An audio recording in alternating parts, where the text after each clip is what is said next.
Friends welcome back to our channel. TSPC ఎగ్జామ్స్లో చూసుకున్నట్లయితే paper 1 general స్టడీస్లో భాగంగా భారతదేశ చరిత్ర నుంచి ఖచ్చితంగా అయితే క్వశ్చన్స్ అడుగుతుంటారు. దాంట్లో మనకు చూసుకున్నట్లయితే భారత జాతీయ కాంగ్రెస్ సమావేశాలకు సంబంధించిన బిట్ అయితే ఒకటి ఖచ్చితంగా ఉంటుంది. ఈ క్రమంలోనే ఈ భారత జాతీయ కాంగ్రెస్ సమావేశాలు ముఖ్యమైనవి అయితే ఈ వీడియోలో ఎక్స్ప్లెయిన్ చేసే ప్రయత్నం చేస్తాను. ఓకే ఫ్రెండ్స్, చూద్దాం. ముందుగా మొదటి సమావేశం అనేది మనకు చూసుకున్నట్లయితే 1885 డిసెంబర్ 28న బొంబాయి వేదికగా జరిగింది. యాక్చువల్గా మనకు పూణే వేదికగా ఈ సమావేశం డిసెంబర్ 25న జరగాల్సి ఉన్నప్పటికీ ప్లేగు వ్యాధి కారణంగా బొంబాయికి మార్చారనమాట. కాబట్టి తొలి వేదిక చూసుకున్నట్లయితే తొలి సమావేశ వేదిక బొంబాయి. దీనికి అధ్యక్షత వహించింది WC బెనర్జీ గారు. సో తొలి జాతీయ కాంగ్రెస్ సమావేశానికి పాల్గొన్న వ్యక్తులు ఎంతమంది అంటే 72 మందిని గుర్తుపెట్టుకోండి. ఆంధ్ర ప్రాంతం నుంచి 4 అయితే ఈ సమావేశానికి హాజరయ్యారు. ఓకేనా, మోస్ట్ ఇంపార్టెంట్. నెక్స్ట్ వన్ 1886లో కలకత్తా వేదికగా జరిగింది జాతీయ కాంగ్రెస్ సమావేశం అనేది. దీనికి ఇంపార్టెన్స్ ఏంటంటే ఇండియన్ అసోసియేషన్ ఏదైతే ఉందో ఐఎన్సీలో విలీనమైంది. సో మనకు ఇండియన్ నేషనల్ కాంగ్రెస్లోకి ఇండియన్ అసోసియేషన్ అయితే విలీనం చేయడం జరిగింది రెండవ సమావేశంలో. దీనికి అధ్యక్షత వహించింది దాదాబాయి నౌరోజీ గారు. ఓకేనా. నెక్స్ట్ థర్డ్ సమావేశం మద్రాసు వేదికగా జరిగింది 1887లోనే. దీనికి సయ్యద్ బబ్రుద్దీన్ ట్యాబ్జీ గారు అయితే మనకు అధ్యక్షత వహించారనమాట. ఓకేనా. ఇక ఐఎన్సీ రాజకీయ సంస్థగా అయితే గుర్తింపు పొందింది ఈ సమావేశంతో, మూడో సమావేశంతో. ఓకేనా. మూడో సమావేశానికి ఎవరు అధ్యక్షత వహించారు? సయ్యద్ బబ్రుద్దీన్ ట్యాబ్జీ గారు అయితే మనకు దీనికి అధ్యక్షత వహించడం జరిగింది. నాలుగో సమావేశం చూసుకున్నట్లయితే 1888లో అలహాబాద్ వేదికగా జరిగింది జాతీయ కాంగ్రెస్ సమావేశం అనేది. దీనికి జార్జ్ యూల్ అధ్యక్షత వహించారు. ఎవరు అధ్యక్షత వహించారు? George you'll. సో ఈ విధంగా మనకు జాతీయ కాంగ్రెస్ సమావేశానికి అధ్యక్షత వహించిన మొదటి ఆంగ్లేయుడిగా జార్జ్ యూల్ నిలిచాడు. ఎన్నో సమావేశానికి? 4వ సమావేశానికి అతను అధ్యక్షత వహించడం జరిగింది. ఓకేనా. ఎక్కడ జరిగింది? అలహాబాద్ వేదికగా జరిగింది. 5వ సమావేశం చూసినట్లయితే 1889లో జరిగింది, బొంబాయి వేదికగా జరిగింది. దీనికి సార్ విలియం వెడ్బర్న్ గారు అయితే మనకు అధ్యక్షత వహించడం జరిగింది. సో ఐఎన్సీకి అధ్యక్షత వహించిన రెండో ఆంగ్లేయుడిగా ఇతను నిలిచాడు. సో తిలక్ హాజరైన మొదటి సమావేశం ఏదైనా అడిగినట్లయితే 5వ సమావేశం 1889లో బొంబాయి వేదికగా జరిగిందని గుర్తుపెట్టుకోండి. ఓకేనా. తిలక్ దీనికి హాజరైన మొదటి సమావేశం అనమాట. 1890లో 6వ సమావేశం జరిగింది.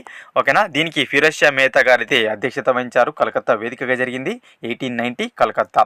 సో కలకత్తా యూనివర్సిటీ మొట్టమొదటి పట్టభద్రులైన కదంబని గంగులీ గారు అయితే ఈ సమావేశంలో మాట్లాడడం జరిగిందన్నమాట. సో కలకత్తా యూనివర్సిటీ నుంచి పట్టభద్రులు మొదటి గ్రాడ్యుయేట్ మహిళగా కదంబని గంగులీ అయితే ఉండడం జరుగుతుంది. ఆమె అయితే ఈ సమావేశానికి హాజరవడం జరిగింది. ఇక 1891 వచ్చేసి నాగపూర్ వేదికగా జరిగింది. దీనికి ఆనందాచార్యులు అధ్యక్షత వహించారు. సో మొట్టమొదటి ఆంధ్ర ప్రాంతీయుడు దక్షిణ భారతీయుడు అనమాట. సో మనకు చూసుకున్నట్లయితే ఆంధ్ర ప్రాంతం నుంచి అధ్యక్షత వహించిన జాతీయ కాంగ్రెస్ సమావేశం ఎన్నవది అని అడగవచ్చు. 7వది 1891 నాగపూర్ వేదికగా అయితే జరిగింది. ఓకేనా. 8వది మనకు 1892లో అలహాబాద్ వేదికగా WC బెనర్జీ, 1893లో లాహోర్ వేదికగా నౌరోజీ గారు అధ్యక్షత వహించారు రెండోసారి. అదేవిధంగా 1894లో ఆల్ఫ్రెడ్ వెబ్ గారు మనకు మద్రాస్ వేదికగా అయితే ఈ జాతీయ కాంగ్రెస్ సమావేశానికి అధ్యక్షత వహించగా, సో ఐఎన్సీకి అధ్యక్షత వహించిన మూడవ ఆంగ్లేయుడిగా అయితే ఇతను నిలవడం జరిగింది ఆల్ఫ్రెడ్ వెబ్. అంతకుముందు ఎవరు? ఒకరు జార్జ్ యూల్ కాగా రెండోరు వెడ్బర్న్ అనమాట. నెక్స్ట్ 1895 వచ్చేసి పూణే వేదికగా జరిగింది. సురేంద్రనాథ్ బెనర్జీ గారు అయితే దీనికి అధ్యక్షత వహించడం జరిగింది. ఎటువంటి ప్రాముఖ్యత లేదు. 1896 అనేది ఇంపార్టెంట్ అనమాట. కలకత్తా వేదికగా జరిగింది. రైమతుల్లా సయని దీనికి అధ్యక్షత వహించారు. 1896 కలకత్తా వేదికగా జరిగిన ఈ సమావేశానికి. సో ఐఎన్సీకి అధ్యక్షత వహించిన రెండవ ముస్లిం అనమాట ఇతను. అదేవిధంగా మనకు ఏ సమావేశంలో మొదటిసారిగా వందేమాతర గీతాన్ని పాడారని అడుగుతారు. చాలా ప్రీవియస్ ఎగ్జామ్స్లో అడిగారు. ఐఎన్సీ 1896 కోల్కతా వేదికగా జరిగిన సమావేశంలో మొదటిసారిగా వందేమాతరం గేయాన్ని పాడడం జరిగింది. ఇది 12వది. ఓకేనా. 12వ సమావేశంలో మొదటిసారిగా వందేమాతర గేయాన్ని పాడడం జరిగింది. ఇక 1897 అధ్యక్షత సి శంకర్ నారాయణ గారు వహించారు. ఎటువంటి ప్రాముఖ్యత లేదు. అమరావతి వేదికగా జరిగింది. 1898 మద్రాస్ వేదికగా జరగగా ఆనంద్ మోహన్ బోస్ గారు అయితే దీనికి అధ్యక్షత వహించారు. ఇక 1899 లక్నో వేదికగా జరగగా ఈ సమావేశంలోనే శాశ్వత భూమి శిస్తు డిమాండ్ అనేది చేయడం జరిగిందనమాట. ఓకేనా. నెక్స్ట్ 1900లో జరిగిన సమావేశానికి NG చంద్రవార్కర్ గారు అయితే అధ్యక్షత వహించారు. లాహోర్ వేదికగా అయితే మనకు జరగడం జరిగిందనమాట. ఓకేనా. నెక్స్ట్ అదేవిధంగా 1901లో కలకత్తా వేదిక జరిగింది. తరలిపోతున్న భారత సంపదను రూపాయలలో లెక్కించిన వాడు దిన్షా ఎడుల్జీ వాచా. సో 1901 కలకత్తా వేదిక జరగా దీనికి ఎవరు అధ్యక్షత వహించారు? దిన్షా ఎడుల్జీ వాచా. సో ఇతను తరలిపోతున్న భారత సంపద ఏదైతుందో దాన్ని రూపాయలలో లెక్కించాడు. ఓకేనా. నెక్స్ట్ ఇక 1905కి వెళ్ళిపోదాం. బెనారస్ వేదికగా జరిగింది, చాలా చాలా ఇంపార్టెంట్. ఓకేనా. బెంగాల్ విభజనకు వ్యతిరేకంగా జరిగింది అనమాట. వందే మాతరం తీర్మానం కూడా ఇందులోనే చేయడం జరిగింది. 1905 బెనారస్లో జరిగింది. ఎవరు అధ్యక్షత వహించారు? గోపాలకృష్ణ గోఖలే. తొలిసారిగా మనకు గోపాలకృష్ణ గోఖలే గారు ఈ సమావేశాన్ని అయితే అధ్యక్షత వహించడం జరిగిందనమాట. ఓకేనా. Most important. దీంట్లో ఏం తీర్మానం చేశారు? వందే మాతరం యొక్క తీర్మానం చేయడం జరిగింది బెంగాల్ విభజనకు వ్యతిరేకంగా. ఓకేనా. నెక్స్ట్ అదేవిధంగా మనం చూసుకున్నట్లయితే 1906. సో ఇది కలకత్తా వేదికగా జరిగింది. దాదాబాయి నౌరోజీ గారు అధ్యక్షత వహించారు. స్వరాజ్ అనే పదాన్ని మొదటిసారిగా ఉపయోగించిన సమావేశం ఏదంటే 1906 అని గుర్తుపెట్టుకోండి. 1906 సమావేశం అన్నమాట. స్వరాజ్ అనే పదాన్ని మొదటిసారిగా ఉపయోగించగా స్వదేశీ విధానం పైన తీర్మానం చేశారు. విదేశీ వస్తువు బహిష్కరణ పైన తీర్మానం, బెంగాల్ విభజన పైన తీర్మానం చేశారు. 1906. ఓకేనా. 22వ సమావేశం ఇది. 22వది. స్వరాజ్ అనే పదం మొదటిసారిగా ఉపయోగించిన సమావేశం ఎన్నోది? 22వది. ఎక్కడ జరిగింది? కలకత్తా వేదికగా జరిగింది. నెక్స్ట్ 1907 సూరత్ వేదికగా జరిగింది. రాస్ బిహారీ ఘోష్ మనకు దీనికి అధ్యక్షత వహించడం జరిగింది అనమాట. రాస్ బిహారీ ఘోష్ అనే వ్యక్తి. సో ఐఎన్సి మితవాదులుగా అతివాదులుగా విడిపోయిన సమావేశం 1907. Most important. ఓకేనా. ఇక 1908లో రాస్ బిహారీ ఘోష్ గారే మళ్ళీ అధ్యక్షత వహించారు. మద్రాస్ వేదికగా జరిగింది. ఓకేనా. ఇక్కడ కాంగ్రెస్ పార్టీ రాజ్యాంగం రచించడం జరిగింది. నెక్స్ట్ 1910 చూసుకున్నట్లయితే అలహాబాద్ వేదికగా జరిగింది. విలియం వెడ్మర్ను రెండోసారి కాంగ్రెస్కు అధ్యక్షత వహించిన ఆంగ్లేయుడిగా నిలిచాడు. ఓకేనా. ఏకైక ఆంగ్లేయుడు కూడా ఇతనే. 2 సార్లు అధ్యక్షత వహించిన ఏకైక ఆంగ్లేయుడు విలియం వెడ్మర్ను గుర్తుపెట్టుకోండి. 1911లో చూసుకున్నట్లయితే మనకు ఇంపార్టెంట్. ఇది భీషణ్ నారాయణ్ దార్ గారు అయితే ఈ సమావేశానికి అధ్యక్షత వహించారు. కలకత్తా వేదికగా జరిగింది 1911. సో ఇందులో చూసుకున్నట్లయితే తొలిసారిగా జనగణమన ఆలపించడం జరిగింది. జనగణమన మొదటిసారిగా అయితే ఆలపించడం జరిగింది. ఎన్నో సమావేశంలో? 26వ సమావేశంలో 1911లో. వందే మాతరం ఇప్పుడు 12వ సమావేశం 1896. అది కూడా కలకత్తా వేదికగానే, కన్ఫ్యూజ్ అవ్వద్దు. నెక్స్ట్ అదేవిధంగా 1912లో బంకీపూర్ వేదికగా జరిగింది. ఓకేనా. ఆర్ఎన్ మదోల్కర్ గారు అయితే దీనికి అధ్యక్షత వహించారు. 1912 దానికి అతి తక్కువ కాలం జరిగిన ఐఎన్సీ సమావేశం కూడా ఇదే. అయితే ఈ సమావేశంలో ఒక్క ముస్లిం నాయకుడు కూడా పాల్గొనలేదు. ఏ సమావేశంలో ఒక్క ముస్లిం నాయకుడు పాల్గొనలేదు? ఆ సమావేశం ఏదైనా అడిగినట్లయితే 1912 అని గుర్తుపెట్టుకోండి. 27వ సమావేశం బంకీపూర్ వేదిక జరిగింది. నెక్స్ట్ ఏ సమావేశంలో అత్యధికంగా ముస్లిం పాల్గొన్నారంటే మనకు చూసుకున్నట్లయితే 28వ సమావేశానికి 1913 కరాచీ వేదిక జరిగింది. సయ్యద్ అహ్మద్ బహదూర్ గారు అయితే దీనికి అధ్యక్షత వహించారు. అధికంగా ముస్లింలు అయితే పాల్గొన్నారు 1913 కరాచీ వేదిక జరిగిన సమావేశానికి. ఇంపార్టెంట్. నెక్స్ట్ వన్ 1916 సమావేశం మోస్ట్ ఇంపార్టెంట్. అతివాదులు మితవాదులు కలిసిపోయిన సమావేశం లక్నో సమావేశం 1916. ప్రీవియస్ చాలా ఎగ్జామ్స్లో అడిగారు. ఓకేనా. 1916లో మనకు కలిసిపోవడం జరిగిందన్నమాట. దీనికి అధ్యక్షత వహించింది ఏసీ మజుందార్ గారు. ఓకేనా. అదేవిధంగా కాంగ్రెస్ ముస్లిం లీగ్ పార్టీలు లక్నో ఒడంబడికని కూడా చేసుకోవడం జరిగింది. ఓకేనా.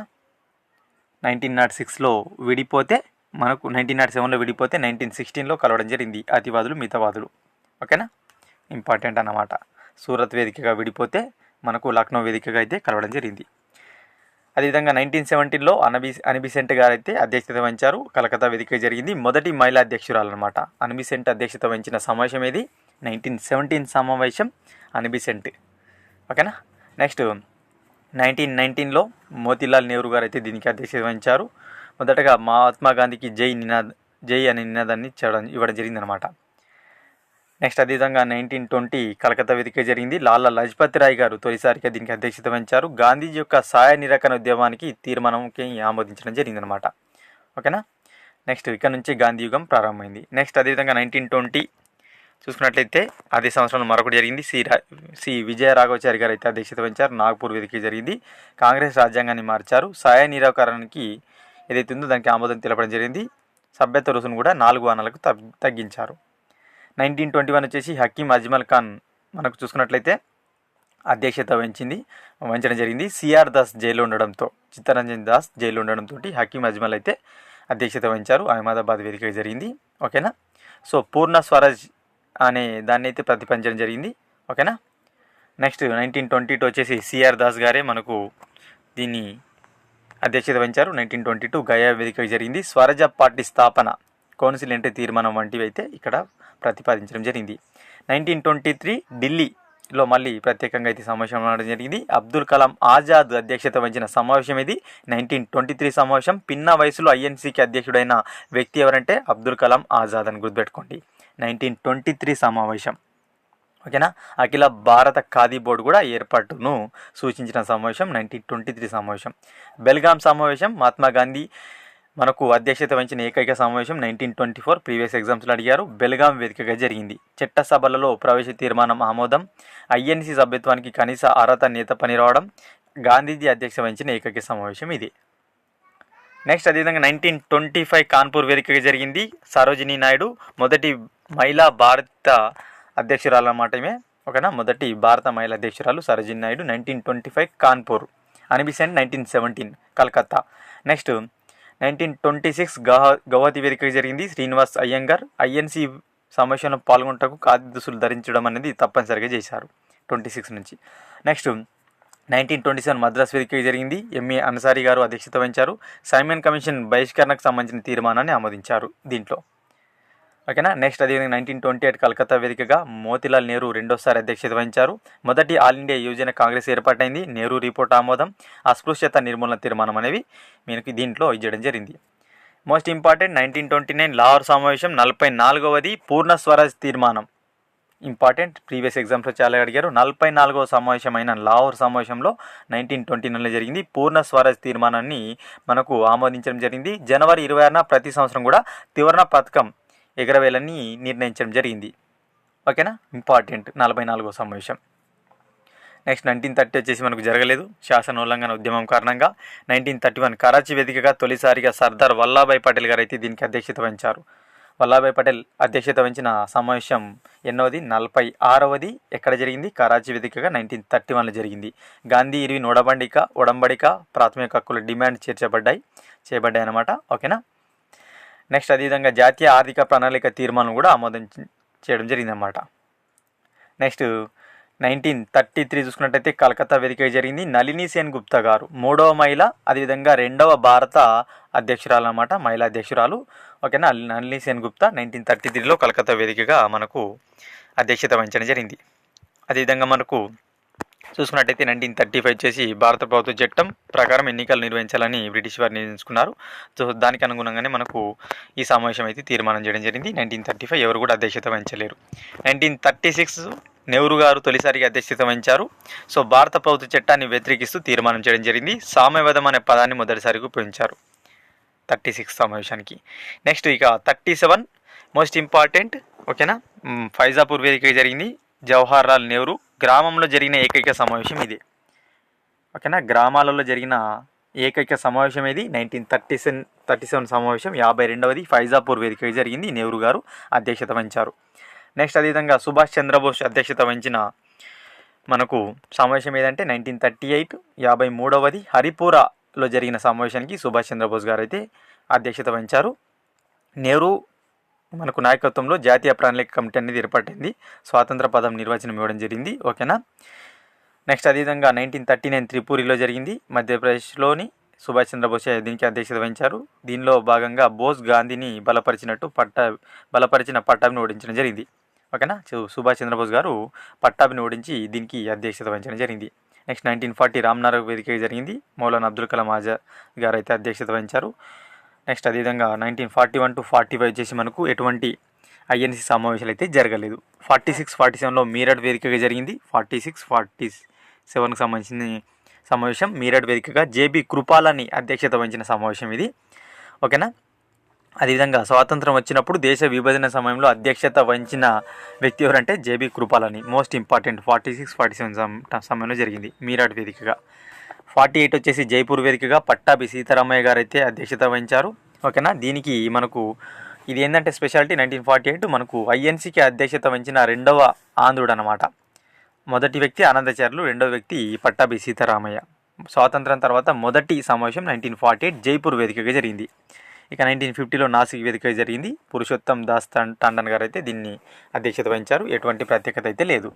సో మొత్తంగా మనం చూసుకున్నట్టయితే ఇన్ని సమావేశాలు అయితే జరగడం జరిగింది. ఓకేనా.